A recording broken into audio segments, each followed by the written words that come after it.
Bom dia, sejam todos muito bem-vindos à Igreja Red, que alegria recebê-los aqui nessa manhã. Hoje nós estamos iniciando uma nova série de mensagens nesse período que se aproxima de uma data tão importante para nós, que é a Páscoa, o evento mais importante da nossa fé.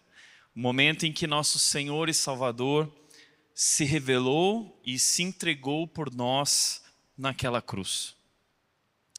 Mas você já conhece Jesus de fato? Essa série é sobre isso. Nós queremos, de alguma maneira, apresentar os evangelhos de forma que Cristo se torne tão vivo, tão nítido, tão claro diante de nós, que a gente termine quebrantado, espantado, até escandalizado diante de quem Ele é. A pergunta que nós vamos responder durante essa série é: quem é esse? Não Jesus que é apresentado por aí. O que nós vemos por aí é uma caricatura de Jesus. É um Jesus criado à nossa imagem e semelhança, de acordo com nossos desejos, expectativas. É um Jesus pequeno, é um Jesus reduzido, é um Jesus pela metade, é um Jesus moldado pelos nossos gostos, expectativas, um Jesus que se dobra a nós. Mas durante essa série eu quero te apresentar um Jesus que é Jesus de fato, que é Deus, diante de quem nós nos curvamos, nos rendemos. Por isso eu gostaria de, ao iniciar essa série, fazer algumas considerações. A primeira consideração que eu quero fazer é que nós, na última semana e na última série, nós resgatamos a visão de um Deus santo. Nós precisamos resgatar a visão de um Deus que é santo, que é grande, que é majestoso, que é maravilhoso. Nós precisamos ajustar a nossa visão e encarar a grandeza e majestade desse Deus. Porque é só quando nós entendemos quem Ele é, que somos capazes de compreender quem nós somos. E aí então, compreender a necessidade que nós temos de Jesus, um Salvador, pois Ele é tão santo e nós somos tão pecadores. Segunda consideração é que quando nós chegamos nos evangelhos, e a palavra evangelho significa boas novas, são boas notícias, algo surpreendente acontece. O que é que acontece? Você precisa entender que os evangelhos, eles são o clímax da história bíblica. A história começa com a criação, um Deus poderoso e amoroso que cria a humanidade. Então a humanidade se rebela contra o Criador, decidindo viver por si mesmo, optando pela ruptura com Deus, decidindo comer aquele fruto e viver uma vida de acordo com seus próprios desejos e expectativas. E a Bíblia então nos mostra que por meio dessa desobediência surge o pecado. E o pecado traz uma série de consequências pessoais, individuais, mas coletivas e cósmicas. O pecado afeta tudo e todos. Afeta o universo. E agora tudo que foi criado, tudo, absolutamente tudo, está condenado. Porque o Deus Santo não pode viver na presença da impureza. A morte entra no mundo através do pecado. E que triste seria se a história se encerrasse assim. Ela poderia muito bem se encerrar assim, porém, em Gênesis 3, após o pecado, Deus diz que vai enviar um descendente da mulher. É uma promessa. A promessa de que Deus vai resgatar a humanidade. E Ele vai fazer novas todas as coisas. Então o que nós temos a partir de Gênesis capítulo 3 é essa história de como Deus vai restaurar o mundo. E quando nós chegamos nos evangelhos, nós temos o clímax. Todo o Antigo Testamento eram promessas, Era uma sombra daquilo que estava por vir, daquele que estava por vir. E de repente, então, ele chega, ele vem. A Bíblia diz em João 14, de que aquele que era a palavra se tornou carne. Ele se revelou a nós. E João diz, e vimos a sua glória. Glória como unigênito do Pai. Hebreus 1:3 vai dizer que o Filho é a expressão exata de quem Deus é. Colossenses 1:15 vai dizer que Ele é a imagem do Deus invisível. Ele se revelou. Mas algo surpreendente acontece quando Ele se revela. Sabe o quê? Ele era muito diferente do que todo mundo imaginava. Ele era muito diferente do que todo mundo esperava. Então entra uma terceira consideração. Jesus, quando ele vem, ele se aproxima de pecadores e ele causa grande escândalo. Grande escândalo, você entende isso? Você precisa entender o coração do Evangelho. Pois se você quer entender o Evangelho, você precisa entender esse escândalo que Jesus causou. Se você não entender o escândalo, e porque eles detestavam tanto Jesus quando ele veio, porque João capítulo 1 diz, ele veio para os seus e os seus não o reconheceram. Por que não o reconheceram? Porque ele era muito diferente das expectativas que eles tinham, da imagem que eles tinham criado, que eles tinham idealizado do Salvador, do Messias. E aí então ele causa escândalo. Por quê? Porque quando nós olhamos para Jesus, nós descobrimos algo profundo sobre Deus. Nós descobrimos que Ele é santo, absolutamente santo. Mas descobrimos também que o coração de Deus é cheio de compaixão.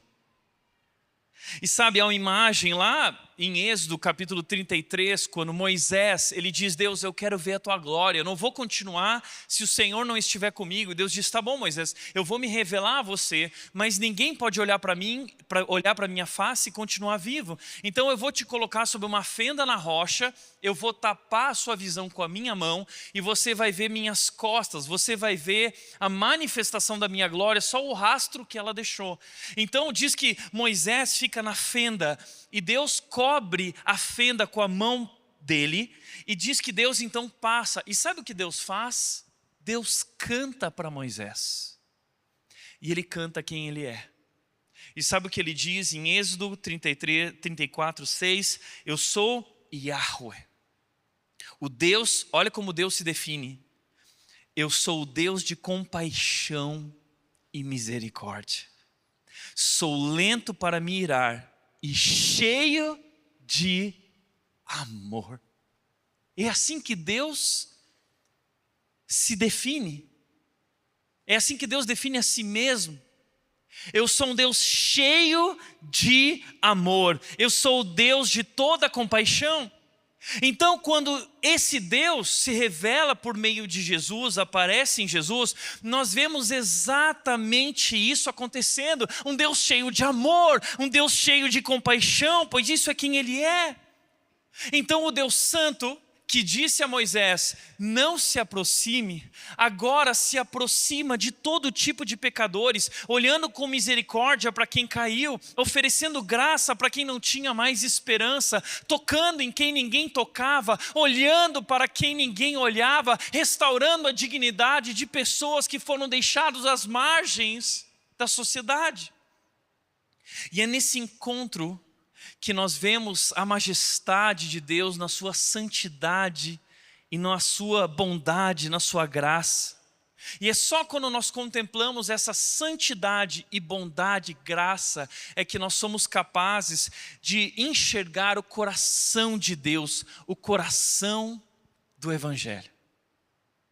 Por isso, meu desejo nessa série é escandalizar você, apresentando Jesus.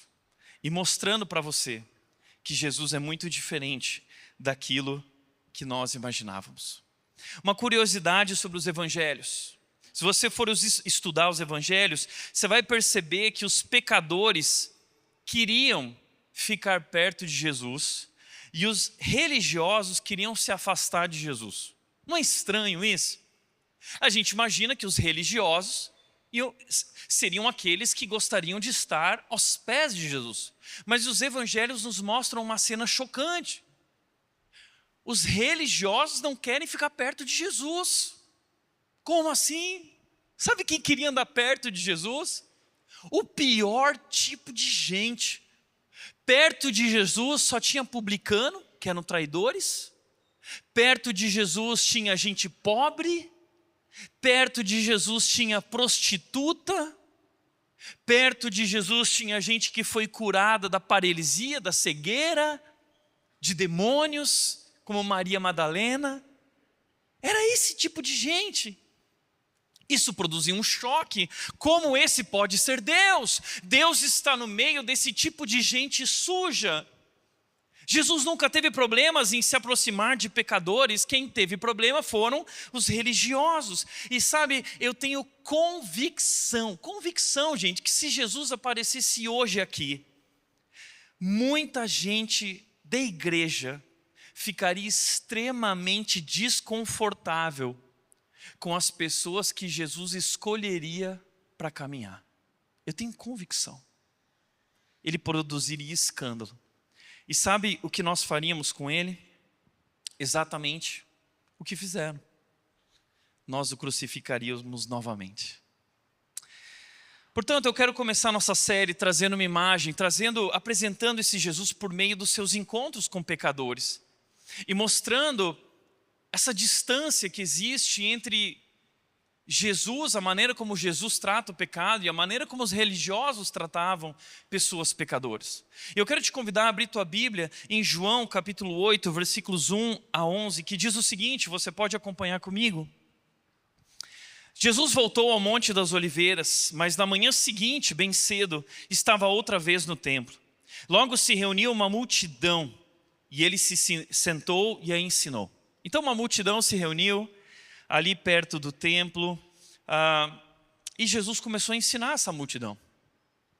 Então, diz o versículo 3, os mestres da lei e os fariseus eram teólogos, eram líderes religiosos, doutores, altamente estudados, aqueles que eram guardiões da fé judaica, do judaísmo. Então, esses mestres da lei e fariseus lhe trouxeram uma mulher pega em adultério e a colocaram diante da multidão. Mestre, essa mulher foi pega no ato de adultério, disseram eles a Jesus. A lei de Moisés ordena que ela seja apedrejada. O que o Senhor diz? Procuravam apanhá-lo numa armadilha, ao fazê-lo dizer algo que pudessem usar contra ele. Jesus, porém, tão sábio, ele se inclinou e começou a escrever com o dedo na terra. Eles continuaram a exigir uma resposta, de modo que ele se levantou e disse: aquele de vocês que nunca pecou, atire a primeira pedra. Então inclinou-se novamente e voltou a escrever na terra. Quando ouviram isso, foram saindo um de cada vez, começando pelos mais velhos, até que só restaram Jesus e a mulher no meio da multidão. Então Jesus se levantou de novo e disse à mulher: onde estão os teus acusadores? Nenhum deles a condenou? Não, Senhor, respondeu ela. E Jesus disse: eu também não a condeno. Agora vá e não peques mais. Nessa passagem bíblica, nós temos pelo menos 3 personagens. No centro da trama, nós temos uma mulher que adulterou. Essa mulher está cheia de culpa e vergonha. E ela é colocada diante de toda aquela multidão pelos seus acusadores, que queriam uma condenação daquela mulher. Eram mestres da lei e fariseus, eram líderes religiosos, doutores, que conheciam melhor do que ninguém o Antigo Testamento e a Torá. Mas existe um contraste, a ideia de João aqui é mostrar o contraste que existe entre os acusadores e Jesus. Se os acusadores e esses líderes religiosos querem jogar pedras e condenar, Jesus é aquele que se aproxima e oferece um novo começo. Ele oferece redenção aos pecados daquela mulher e a oportunidade de uma nova vida liberta do pecado. João vai trazer uma comparação entre a maneira como Jesus trata essa mulher e os pecadores e a maneira como os líderes religiosos, como acusadores, como moralistas, eles tratam e lidam com pessoas pecadoras. Eu quero te chamar a atenção para 4 atitudes dos acusadores. A primeira atitude dos acusadores é que eles usam a Bíblia como arma. A Bíblia na mão de líderes, de alguns tipos de líderes religiosos, ela funciona como uma arma. Veja o que diz o texto: a lei de Moisés ordena que ela seja apedrejada. O que o Senhor diz? Há um tipo de gente que se acha melhor que as outras pessoas e usa a Bíblia dessa maneira. A Bíblia se torna uma pedra na mão dessas pessoas, se torna uma arma na mão dessas pessoas para destruir, para ferir pessoas. Gente assim tem um problema, eles usam a Bíblia da maneira errada. A primeira razão, eles usam a Bíblia de maneira seletiva. Eles usam a Bíblia de maneira seletiva. Eles não usam toda a Bíblia. Eles selecionam na Bíblia as partes que são convenientes às acusações que eles querem fazer. Então deixa eu dar um exemplo para vocês. Esses líderes religiosos estão citando um texto lá de Levítico, capítulo 20, versículo 10. E sabe o que diz o texto? Se um homem cometer adultério com a mulher do seu próximo, o homem e a mulher que cometeram o adultério serão executados. Eles são seletivos. Sabe por quê? Onde está o homem? Onde está o homem? Porque só a mulher foi colocada diante da praça. Sabe por quê? Essa cena expõe um problema muito sério daquela cultura. Uma cultura extremamente machista, muitas vezes, que partia da liderança religiosa, que denuncia mulheres, que aponta o problema da vida das mulheres, mas que favorece os homens. E Jesus logo percebe isso. Agora, talvez você olhe para isso e diz: que injusto isso. Onde está o homem? Provavelmente existe um homem pelado por Jerusalém, andando por aí, e só trouxeram uma mulher diante de Jesus. E sabe, por mais que a gente ache isso um absurdo, eu quero dizer que nós agimos exatamente assim com relação à palavra de Deus.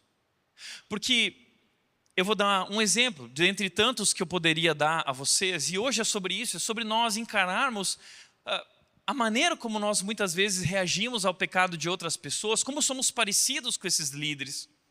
E eu lembro quando certa vez uma mulher veio até mim e ela citou esse texto bíblico. Eu estava numa igreja pregando e ela disse: Tiago, sabe o fulano de tal? Eu descobri que ele é homossexual. E eu falei para ele o seguinte, ela citou esse texto: vocês não sabem que os injustos não herdarão o reino dos céus? Tiago, os homossexuais não herdarão o reino dos céus. Eu falei para ele. Eu virei para essa mulher com toda a paciência que Deus me deu, com toda a bondade e delicadeza.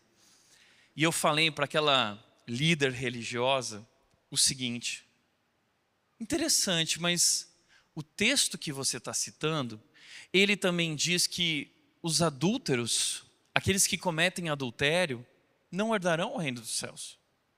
E Jesus disse o seguinte: não adulterarás, mas se você olhar com desejo impuro, você já adulterou.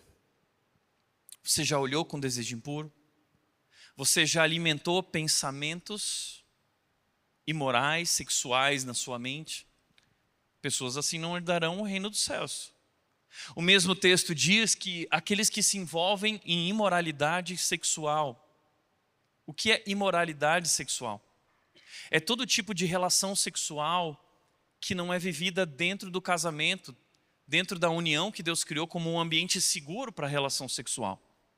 Se você pratica sexo fora do casamento com a sua namorada, com o seu namorado, se você pratica sexo com um amigo ou com uma amiga, se você pratica sexo online, se você acessa OnlyFans, se você é viciado em pornografia ou se você pratica masturbação e pornografia, isso é imoralidade sexual. Aqueles que se envolvem em imoralidade sexual não herdarão o reino dos céus.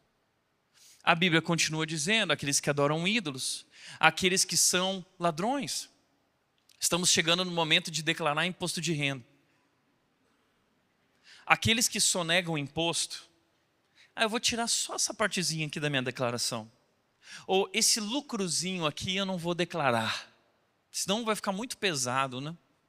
Você é um ladrão. Você não está falando a verdade. O texto diz que aqueles que são avarentos, o que é um avarento? É alguém apegado ao dinheiro. Pessoas que são apegadas ao dinheiro e não são generosas, deixa eu dar um exemplo. Você já deu dízimo esse ano? Um parênteses aqui. A rede ficou negativa em janeiro e fevereiro. No total já são 100 mil reais negativos esse ano. Eu sei que o começo de ano é pesado, para mim também tem sido. Impostos, material escolar, mensalidade, inúmeros desafios. Mas se tem uma coisa que a gente não pode abrir mão é da generosidade, porque o nosso Deus foi generoso conosco. Isso deve ser prioridade. Mas se você não oferta, se você não tem um compromisso regular de ofertar uma porcentagem X da sua vida, você é uma pessoa avarenta. E avarentos não herdarão o reino dos céus. Bêbados, você tem problema com bebida? O que eu tenho visto de homens com problema de bebida, sendo mau testemunho. E bêbado aqui não é só aquele bêbado caindo na rua. Porque tem gente que é bêbado e bebe socialmente, mas não encara a si mesmo, não enxerga a realidade de quem é, porque não consegue ter um momento com os amigos e não consegue ter uma conversa boa sem beber muito vinho. Você tem um problema sério. Não herdarão o reino dos céus. Insultam pessoas. Você já insultou alguém no trânsito? Você já insultou alguém nos comentários do Instagram? Você não vai herdar o reino dos céus. O texto continua dizendo, ou exploram os outros, você já explorou alguém? Não herdarão o reino de Deus. Deixa eu fazer uma pergunta. Talvez tenha muita gente incomodada aqui. A minha pergunta é a seguinte, sobrou alguém? Por que a Bíblia está dizendo isso? A Bíblia está querendo mostrar para nós que Deus é um Deus santo e no reino de Deus o pecado não entra. Porém, a Bíblia não é seletiva como nós somos.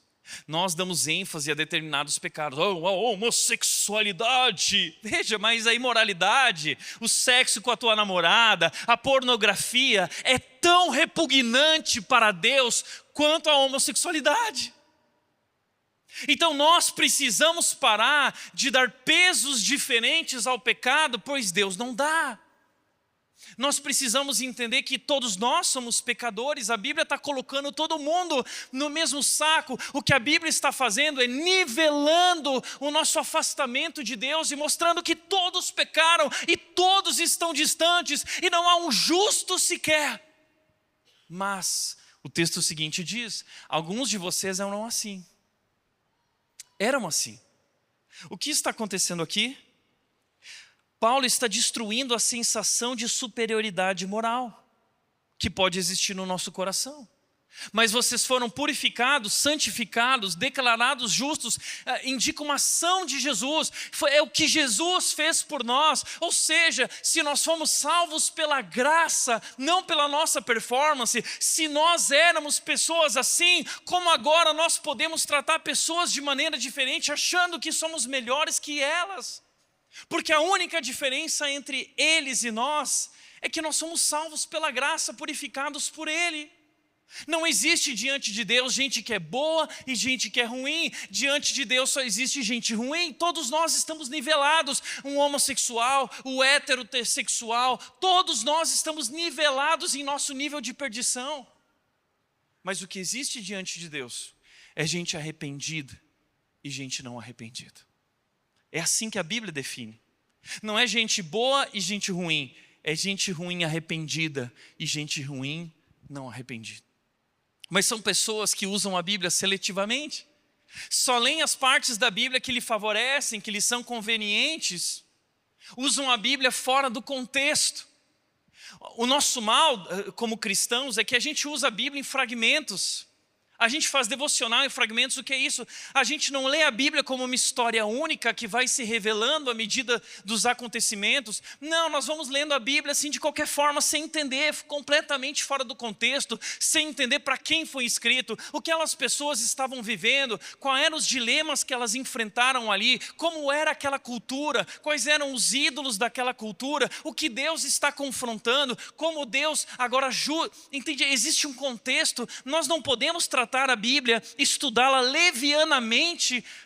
Nós precisamos aprender a ler a Bíblia da maneira correta, e por isso esses homens, essas pessoas usam a Bíblia sem o coração de Deus. Sabe o que eu quero dizer com isso? Porque qual é o coração de Deus? Ele disse: eu sou Deus de toda compaixão, eu sou Deus de todo amor. Então você precisa considerar o coração de Deus ao ler esses textos. Então, por exemplo, mas por que Deus mandou apedrejar lá em Levítico 20? Sabe por quê? Levítico 20 vai falar sobre definir os limites nessa área sexual. Porque o povo de Deus foi viver próximos de povos que não tinham limites. Eles tinham relações com animais. Eles não tinham fidelidade no casamento. Eles tinham relações com filhos e filhas. Eles tinham todo tipo de prática, a homossexualidade, também todo tipo de prática imoral. Então Deus precisa ensinar que o seu povo é diferente, que o seu povo foi chamado para viver uma vida santa. Deus está estabelecendo limites para salvar aquele povo, pois se eles se tornarem iguais aos outros povos, eles vão se perder.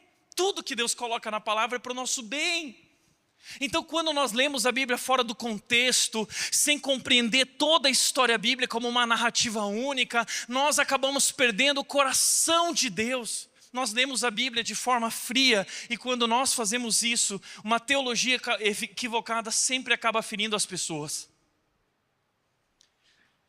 Quando a gente usa a Bíblia fora do contexto, versículos viram pedras. Então, acusadores usam a Bíblia como arma. Segundo lugar, acusadores definem pessoas pelo seu pecado. Mestre, esta mulher foi pega no ato de adultério, disseram eles a Jesus. É a mulher, ela não tem nome.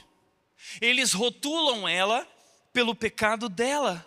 O pecado então se torna um rótulo permanente na vida dela. E hoje muitas vezes nós fazemos isso. Olha a piriguete vindo lá. Olha o traíra vindo lá. Olha lá, a gente costuma rotular as pessoas pelos seus erros, pelas suas falhas. Você já enfrentou isso? Ser definido a partir de um erro seu? E sempre que você chega no trabalho, todo mundo zomba de você a partir daquele erro?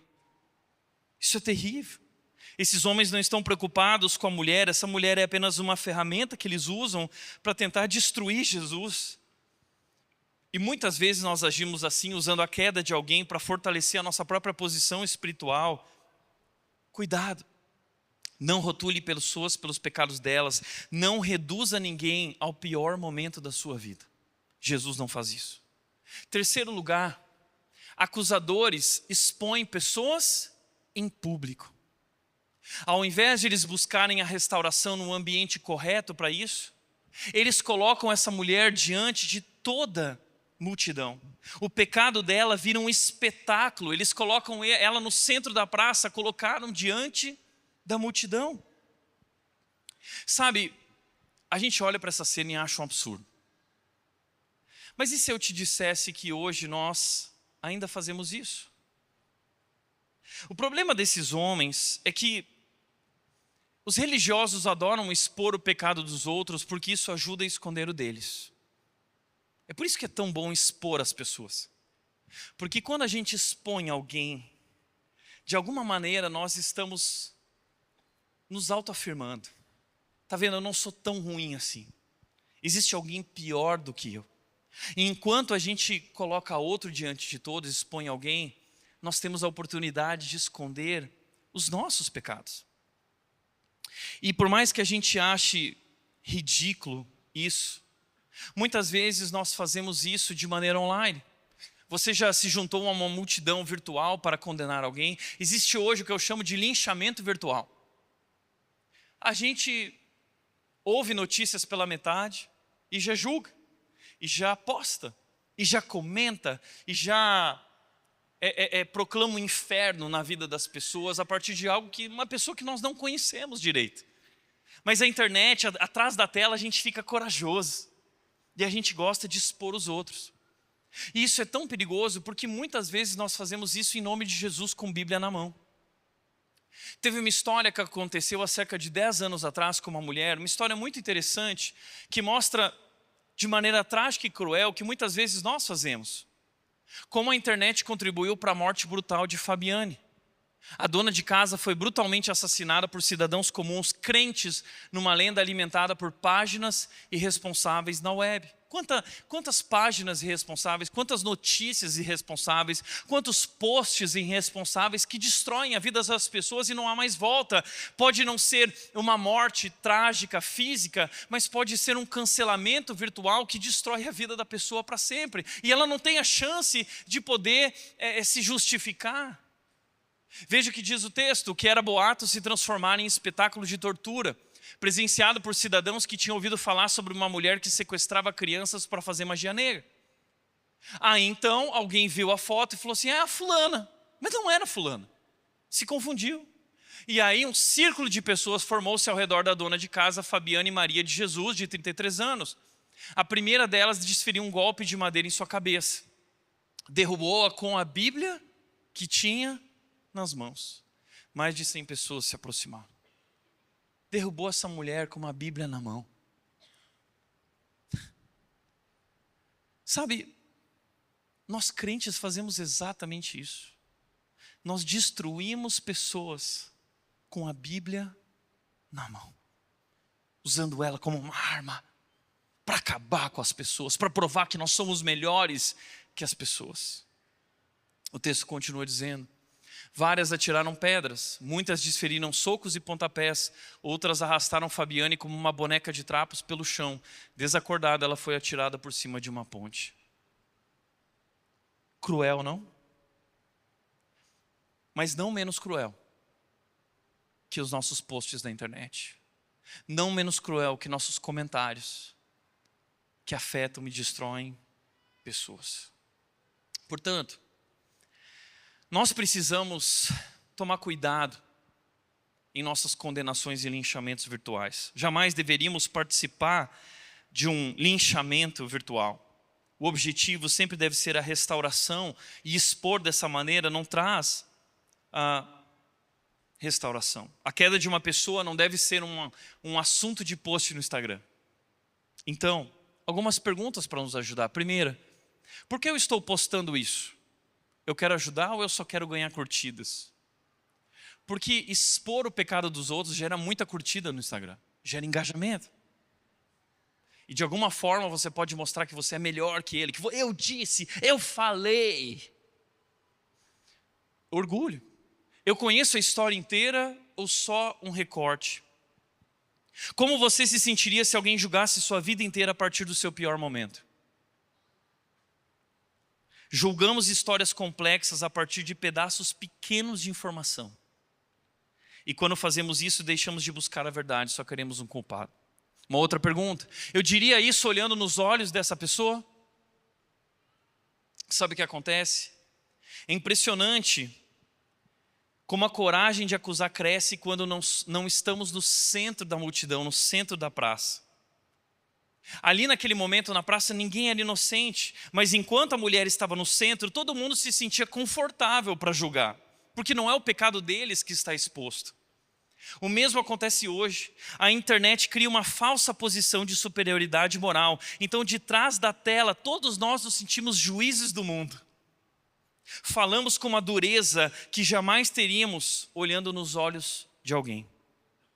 De trás de um celular, todos nós nos sentimos corajosos, lúcidos, espirituais, falamos com dureza sobre pessoas que nem conhecemos, damos vereditos sobre histórias que não vivemos. Quando a luz está sobre o pecado de outra pessoa, nos sentimos seguros para levantar a voz. Mas Jesus, ele vai inverter o jogo nessa história. Quando ele diz, quem não tem pecado, atire a primeira pedra. Então, de repente, o pecado deixa de ser apenas o pecado dela, a questão deixa de ser apenas o pecado dela e passa a ser o pecado deles também. Então, Jesus está mostrando para nós que é muito fácil falar do pecado dos outros, mas é difícil falar quando é o nosso pecado. É fácil falar de santidade quando o seu pecado não está sendo projetado no telão. É fácil atirar pedras quando ninguém está olhando para dentro da sua própria vida. Acusadores expõem. Quarto lugar, existe em mim um prazer em ver alguém ser destruído? Existe algo no coração humano que se sente moralmente superior quando alguém erra. Então a queda do outro alimenta essa sensação de justiça. Por isso escândalos se espalham tão rápido, não é só indignação, muitas vezes é uma satisfação também disfarçada de justiça. Há um prazer em ver os outros caírem. E por último, se fosse o meu pecado exposto, eu gostaria de ser tratado assim? Nós só fazemos isso quando esquecemos quem somos sem a graça de Deus. Quando perdemos a memória da cruz. Quem se lembra do quanto foi perdoado tem dificuldade de carregar pedras nas mãos. Porque sabe que sem Jesus também estaria no chão daquela praça, no meio daquela multidão. Quem foi perdoado não carrega condenação no coração. Quarto e último, como disse o pastor Tim Keller, se sou amado pela graça, como posso me sentir superior a alguém? Quarto lugar e quarta atitude desses homens, eles ignoram o próprio pecado. E é nesse momento então que Jesus vai expor o pecado deles. O texto diz, eles procuravam apanhá-lo numa armadilha ao fazê-lo dizer algo que pudessem usar contra ele. Que armadilha era essa que eles queriam colocar Jesus? Sabe qual? Eles exigiam uma resposta de Jesus, porque eles iam usar aquela resposta contra ele. E eles colocaram Jesus numa encruzilhada, uma cilada. Qual era a cilada? A lei de Moisés, em Levítico 20, dizia que ela deveria ser morta. Se Jesus dissesse, sim, a lei diz que ela precisa ser morta, sabe o que eles iam fazer? Eles iam levar os dizeres de Jesus, a afirmação de Jesus, ao Império Romano. Porque os judeus, a província judaica, não tinha permissão para exercer uma pena capital. Os judeus não podiam matar alguém, só os romanos podiam fazer isso. Então, se Jesus mandasse matar ela, eles iam colocar Jesus contra Roma. Roma prenderia Jesus e mataria Jesus. Se Jesus responde que não precisa matar ela, eles iam acusar Jesus de ser blasfemo, porque ele não obedecia a Torá, que são os mandamentos e que são os primeiros livros, o Pentateuco, a base da fé do judeu, que era a Torá. Então, o que Jesus responder, eles vão colocar ele nessa armadilha. Ou contra os judeus, acusando ele de blasfema, ou contra Roma, acusando ele de insurgência, de rebeldia. Jesus está em maus lençóis. Só que Jesus é tão sábio que ele percebe isso. Então, sabe o que ele faz? O texto continua dizendo. Jesus, porém, apenas se inclinou e começou a escrever com o dedo na terra. Sabe o que Jesus fez? Ele não respondeu. Nem toda pergunta exige resposta. Então Jesus se ajoelha no chão e começa a escrever com o dedo na terra. E sabe, é tão estranho a atitude, a reação de Jesus, não é? E eu não sei você, mas eu tenho muita curiosidade de saber o que Jesus estava escrevendo no chão. Eu acho que quando eu chegar no céu, a primeira coisa que eu vou perguntar para Jesus é: Jesus, o que você estava escrevendo lá? Fala para mim. Passei minha vida inteira querendo descobrir. Eu não sei. Mas muitos estudiosos acreditam que Jesus estava escrevendo os 10 mandamentos, mostrando que aquela mulher pecou por conta de errar no mandamento, mas que há uma lei maior e que todos são nivelados por essa lei. Todos se encontram ali. Toda a pecaminosidade de cada homem ali, cada mulher, é revelada por meio da lei. Então os estudiosos acreditam que Jesus, ele estava escrevendo com o dedo exatamente isso. E sabe, para nós essa figura do dedo, ela é distante, mas os judeus conheciam essa figura, sabia? Os judeus conheciam o Antigo Testamento de cor. E havia um momento no Antigo Testamento, em Daniel capítulo 5, versículo 5, que o dedo de Deus começou a escrever na parede da casa de Belsassar, o rei Belsassar, e o dedo de Deus condena Belsassar, porque ele está profanando os utensílios do templo de Deus. Então o dedo de Deus na parede, todo judeu conhecia a história do dedo de Deus confrontando o pecado de Belsassar. Então de repente, Deus se revela em carne através de Jesus, e o dedo de Deus mais uma vez está escrevendo os pecados, confrontando o pecado do seu povo. Então, eles se voltam e eles dizem o seguinte, eles continuaram a exigir uma resposta, de modo que ele se levantou e disse: aquele de vocês que nunca pecou, que atire a primeira pedra. Ficou muito claro para eles. Então o texto bíblico diz, quando ouviram isso, foram saindo um de cada vez, começando pelos mais velhos, até que só restaram Jesus e a mulher. Por que começando pelos mais velhos? Porque quanto mais maturidade espiritual, mais consciência da graça. Só quem foi salvo pela graça compreende a gravidade do nosso pecado. Então, Jesus expõe a hipocrisia deles. Sabe qual é o único pecado que Jesus expõe em público? Só existe um pecado que Jesus expõe em público: a hipocrisia. Se você for olhar os evangelhos, Jesus trata com muito amor e compaixão os pecadores, mas ele trata com confronto os religiosos, os orgulhosos, os hipócritas, aqueles que se escondem dos seus pecados, aqueles que são orgulhosos. Jesus expõe o orgulho e a hipocrisia da religiosidade que se esconde por trás dos seus julgamentos. Então, é dessa maneira que os acusadores tratam a mulher, os religiosos, os moralistas. Mas como Jesus trata, João vai trazer um contraste a nós. Sabe como Jesus trata o pecado daquela mulher e a atitude de Jesus, a reação de Jesus, deve ser a nós o modelo de como nós vamos reagir ao pecado na vida de outras pessoas, de como uma igreja deve tratar pecadores. Primeira atitude de Jesus: Jesus não relativiza o pecado. O texto diz, Jesus disse: eu também não a condeno, vá e não peques mais. Porque muita gente às vezes fala assim: eu adoro esse Jesus, que diz eu não te condeno. Jesus não condena. Tem muita gente que diz isso. Eu gosto desse Jesus tolerante. Mas em nenhum momento Jesus está sendo tolerante com o pecado. Ele é o Deus santo que não pode aceitar o pecado. Ele não está sendo tolerante, é algo diferente. Por outro lado, eu ouço muitas pessoas dizendo o seguinte: mas ele disse vá e não peques mais. Gente que coloca ênfase nisso. E nós precisamos entender esses extremos, porque nós não podemos relativizar o pecado como muita gente tem proposto aí, de criar uma nova leitura, uma nova interpretação da Bíblia e de repente, já não é mais pecado. Não é pecado. Não é isso que Jesus está falando. Jesus disse claramente: vá e não peques mais. Não podemos relativizar o pecado. Quantas igrejas relativizando?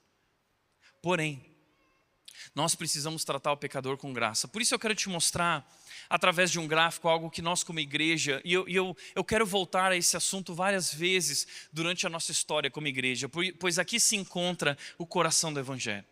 Jesus disse duas expressões aqui nesse texto. Ele disse: eu não te condeno, E ele disse: vá e não peques mais. De um lado nós temos a graça. Eu não vou te dar o que você merece. Eu não te condeno. Do outro lado nós temos verdade. Mas você precisa viver uma nova vida.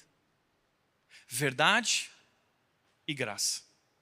Então, de um lado, o que eu quero que você enxergue aqui é que hoje o mundo está dividido entre dois grupos. O mundo está dividido entre o grupo que olha para essa metade de Jesus e fala: amor acima de tudo. Toda forma de amor é válida. Isso não tem nada a ver com isso. Isso é um problema deles, dos dois. Porque o que importa é o amor.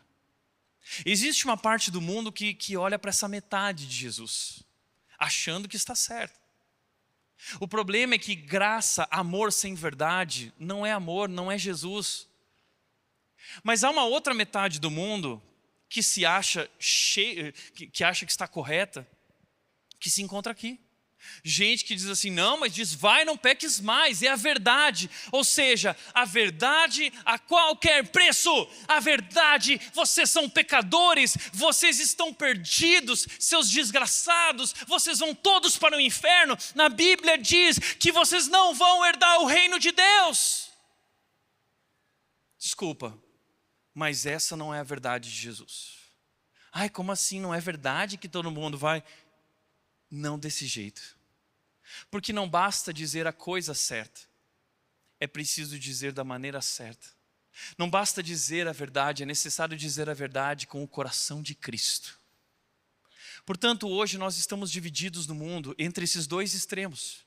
E cada vez mais esses extremos se tornam mais distantes uns dos outros, porque a turma daqui joga pedra naquela turma. E a turma daqui joga pedra naquela turma, e é uma briga constante que se manifesta nas ideologias, que se manifesta na política, que se manifesta nas igrejas, que se manifesta nas famílias, porque tem gente na tua casa que vai levantar a bandeira da graça, do amor, tem gente que vai levantar a bandeira da verdade, e posso falar, está todo mundo errado. Está todo mundo errado. Porque nós estamos seguindo Jesus pela metade. Verdade sem amor não é verdade. Amor sem verdade não é amor. Então qual é o segredo, Tiago? Como nós devemos agir? Nós precisamos entender quem Jesus é. João 1,14 diz o seguinte: Jesus é cheio de graça e cheio de verdade. E não entenda errado, Jesus não é o meio termo. Não, Jesus não é o equilíbrio entre o amor, entre a verdade. Não! Jesus é cheio de graça e cheio de verdade. Jesus não é metade graça e metade verdade. Ele é cheio de graça e verdade. Aqui está um dos grandes perigos da fé cristã. Muita gente tenta seguir apenas metade de Jesus. Alguns querem só a graça. Gostam de ouvir: eu não te condeno. Outros, mas rejeitam: vai, não peques mais. Outros querem só a verdade. Falam de pecado, confrontam, apontam erros, mas esquecem da graça que acolhe e restaura. No fim, cada lado cria um Jesus à sua própria imagem. Mas o Jesus real não pode ser dividido. Graça sem verdade vira libertinagem. Verdade sem graça vira condenação. Só quando as duas coisas caminham juntas acontece transformação. Foi isso que aquela mulher encontrou. Não um Jesus que ignorou o pecado, nem um Jesus que a esmagou com uma condenação, mas um Jesus que ofereceu graça suficiente para perdoar e verdade suficiente para mudar a vida dela. É esse Jesus completo que nós somos chamados a seguir. O Jesus que perdoa. O Jesus que salva e transforma. Esse é o nosso chamado. Segundo lugar, a atitude de Jesus. Jesus se aproxima antes de exigir mudança. Como nós fazemos isso na prática? Como fazer isso na prática? Como eu posso agir com verdade e amor e graça?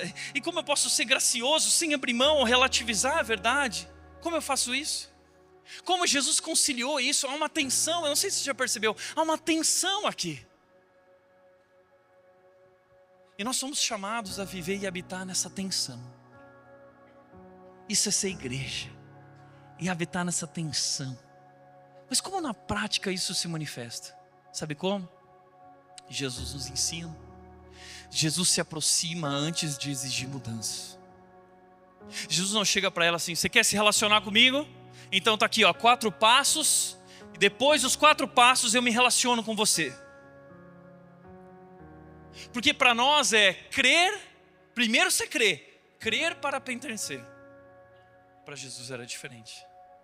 Pertencer para crer. Eu vou sentar na mesa com você. Eu vou ter uma amizade com você. Ou seja, relacionamento vem antes de transformação. A amizade vem antes de mudança. Então eu preciso me aproximar. E não só julgar, não só postar, não só condenar, mas me aproximar e amar. Porque a marca do discípulo de Cristo diz que Jesus ficou só com a mulher diante dele. Deixa eu te mostrar algo que talvez você nunca tenha percebido nesse texto. Muita gente fala assim: mas Jesus disse para ela, vai, não peques mais. Mas sabe em que ambiente Jesus disse isso? A sós com ela. Jesus não saiu declarando, dizendo: olha aqui a pecadora, agora vá. Não, depois que todo mundo saiu, Jesus disse: eu não te condeno. Ele acolhe aquela mulher, ele se aproxima daquela mulher e ele diz para ela: agora vá e não peques mais. A aproximação vem antes de transformação. Como disse Paul Tripp, como Deus é amor, todo aquele que conhece a Deus e anda em comunhão com Ele deve ter uma vida caracterizada pelo amor.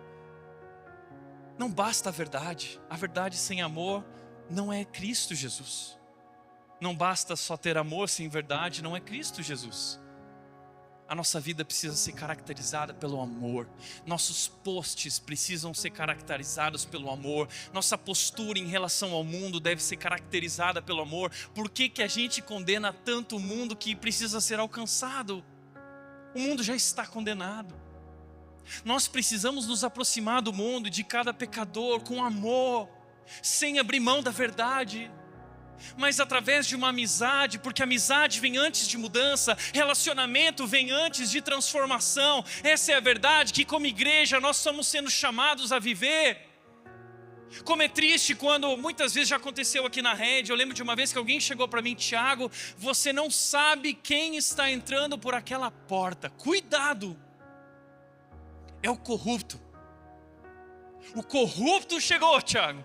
Graças a Deus que chegou, porque essa é casa de transformação. Aqui é o lugar onde Cristo Jesus traz redenção. Ele entrou no lugar certo. Graças a Deus. Façam festa porque o corrupto entrou na igreja. Façam festa porque a piriguete entrou na igreja. Façam festa porque a igreja é um reflexo de Jesus. Ela se aproxima do pecador. Ela senta na mesa dos pecadores. Ela toca naqueles que são atípicos, ela se importa com quem ninguém se importa. Esse é o lugar da graça, esse é o lugar onde todos são bem-vindos, uma igreja para todos, onde todos podem ouvir sobre Jesus.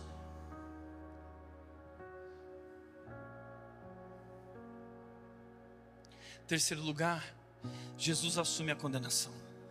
Jesus assume. Jesus disse para ela, declarou Jesus: eu também não a condeno. A condenação não desaparece. Jesus não fez vista grossa para o pecado daquela mulher. Jesus não deu uma anistia para aquela mulher. Jesus disse: vai, porque eu vou dar a vida no teu lugar. A condenação dela foi transferida. Sobre quem? Sobre Jesus. O pecado dela não foi ignorado, foi transferido para Jesus. A cruz absorveu o pecado daquela mulher. A cruz absorveu o meu pecado e o seu. Entenda isso. Veja o que diz John Stott sobre isso. Quando Jesus morreu na cruz, o próprio Deus em Cristo recebeu o julgamento que merecíamos, a fim de nos dar o perdão que não merecíamos. O que Jesus está dizendo para essa mulher é: você pode ir, porque eu vou tomar pedra no seu lugar. A culpa da mulher foi transferida para Cristo. A tua culpa foi transferida, a minha culpa foi transferida para Cristo. E Ele pagou o preço. Entenda, o perdão sempre tem um custo. O perdão é caro. A graça que ela recebe custaria o sangue de Cristo. Ela saiu livre porque Jesus seria preso e iria para a cruz. O perdão que recebemos foi gratuito para nós, mas custou tudo para Jesus. Quer saber quem é esse? Então agora eu vou responder quem é esse. É o Deus Santo que não negocia o pecado, mas é o Salvador que prefere morrer a destruir você. Quem é esse? Verdade e graça, cheio de verdade, cheio de graça. E parece um paradoxo, é uma tensão. É por isso que Cristo é um escândalo. Ele é o único que pode condenar. Ele podia condenar aquela mulher, ele podia tirar pedra, mas ele escolhe salvar e dar a vida por ela. Quarto e último lugar, Jesus oferece um novo começo. Ele disse: vá e não peques mais. Vá e não peques mais. É um novo começo. A graça não é só perdão. A graça é o chamado para uma nova vida, onde tudo se faz novo. Se alguém está em Cristo e conheceu Jesus, é uma nova pessoa. As coisas velhas passaram e tudo se faz novo, porque o Espírito dele nos capacita a viver uma nova vida, nos libertando do poder das consequências do pecado. Viva o novo. Deixa eu te falar uma coisa, Jesus não morreu apenas para te perdoar, ele morreu para te transformar. Quem encontra Jesus não volta mais para a mesma vida. Essa é a verdade. E quando nós olhamos para o exemplo de Jesus, a gente entende isso. Quanto mais perto de Jesus a gente anda, menos vontade de jogar pedra a gente tem. Quanto mais perto de Jesus a gente anda, menos vontade de jogar pedra a gente tem. Sabe, enquanto eu preparava essa mensagem, eu percebi algo desconfortável. Eu já fui esse cara. Eu nasci numa igreja fundamentalista, onde a palavra de Deus era tudo, e graças a Deus por isso eu aprendi tanto sobre a palavra.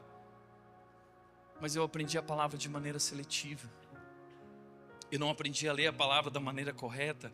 Eu não aprendi a enxergar o coração de Deus. E ao longo da minha vida eu condenei muitas pessoas. Muita gente.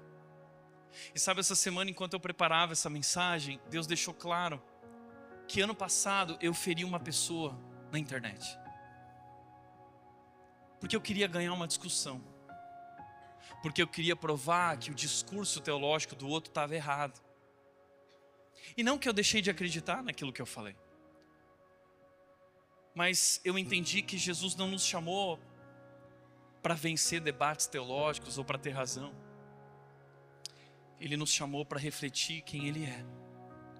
E eu entendi que eu havia errado com essa pessoa. Eu havia exposto ela publicamente na internet.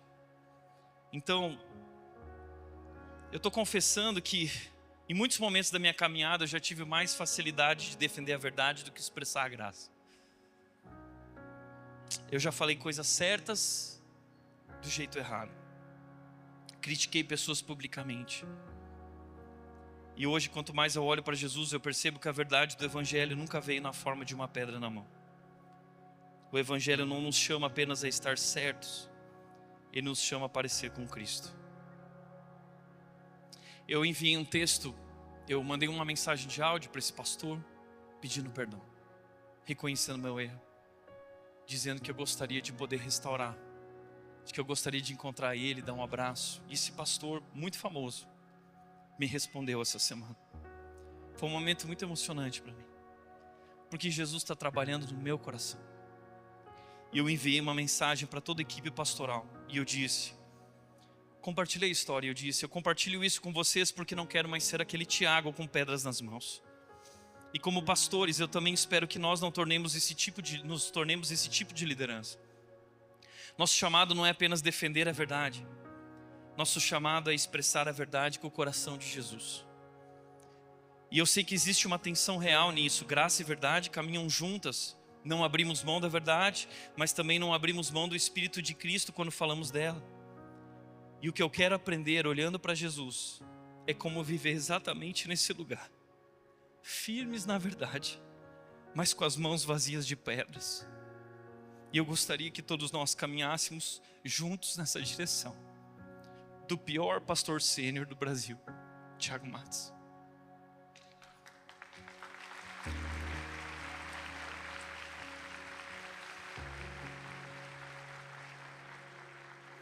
Sabe por que eu estou compartilhando isso com você? Porque eu não quero que nós sejamos esse tipo de igreja. Eu espero de todo o meu coração que nós não sejamos esse tipo de igreja com pedras nas mãos. Nós vamos continuar firmes na verdade, mas sem pedras nas mãos, expressando a verdade com a graça de Jesus. E por isso eu quero encerrar com uma história. Histórias que precisamos contar.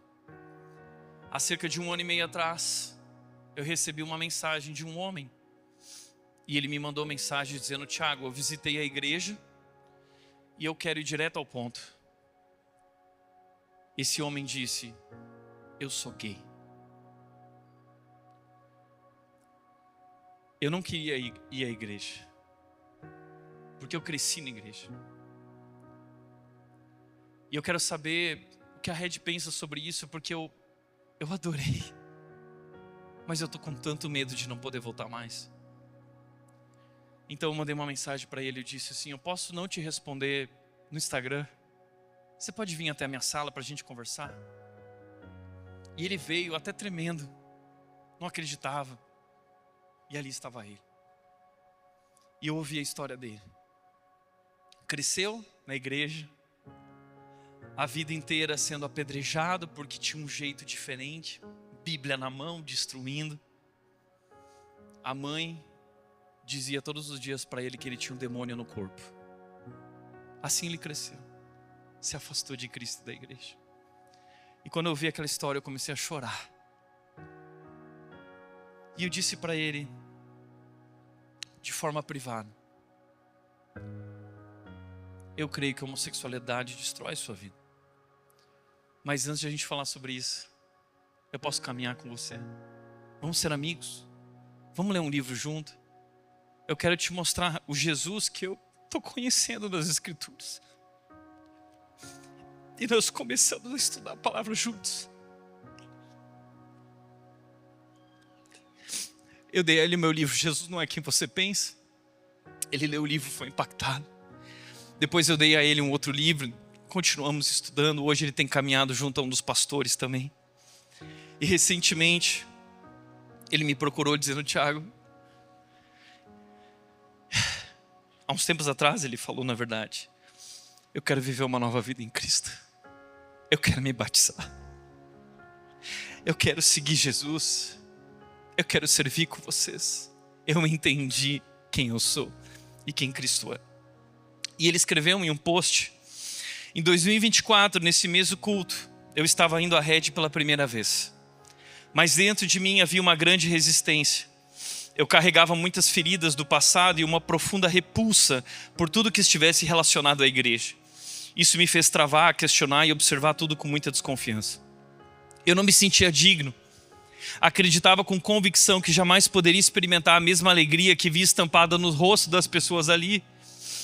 Em meio a esse turbilhão de pensamentos, resolvi mandar uma mensagem para o pastor. E foi nesse gesto que começou um trabalho profundo e transformador na minha vida, através da sabedoria, do cuidado e do acolhimento da igreja. Muitas coisas aconteceram nesse processo. Nem tudo foram flores. Houve momentos de dor, mudanças difíceis, muitas renúncias. Mas hoje eu entendo que tudo isso era necessário para que Deus revelasse sua misericórdia e sua graça em cada detalhe do que eu estava vivendo. Hoje tenho a convicção de que os desejos do meu coração não definem quem eu sou. E mesmo que as pessoas desistam de mim, Deus jamais desistirá.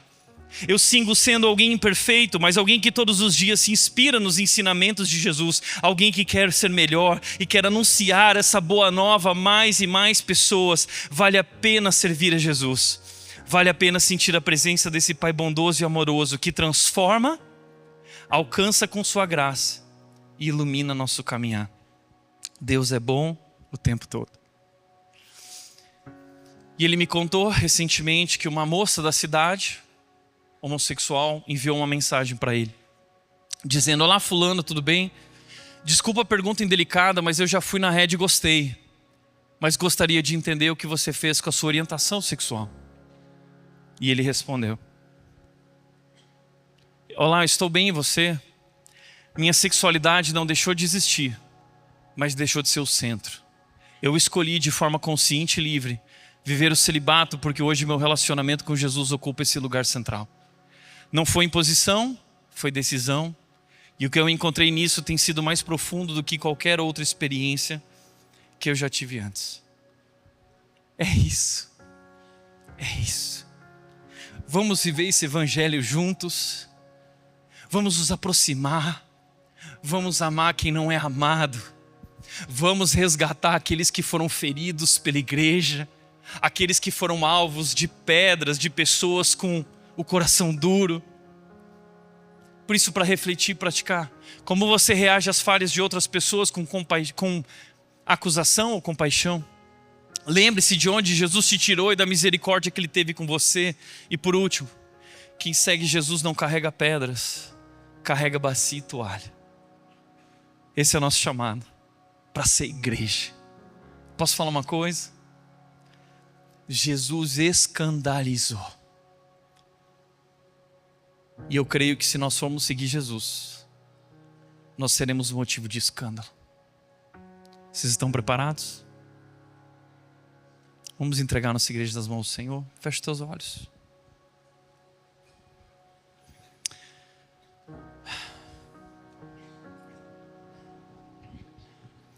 Pai querido,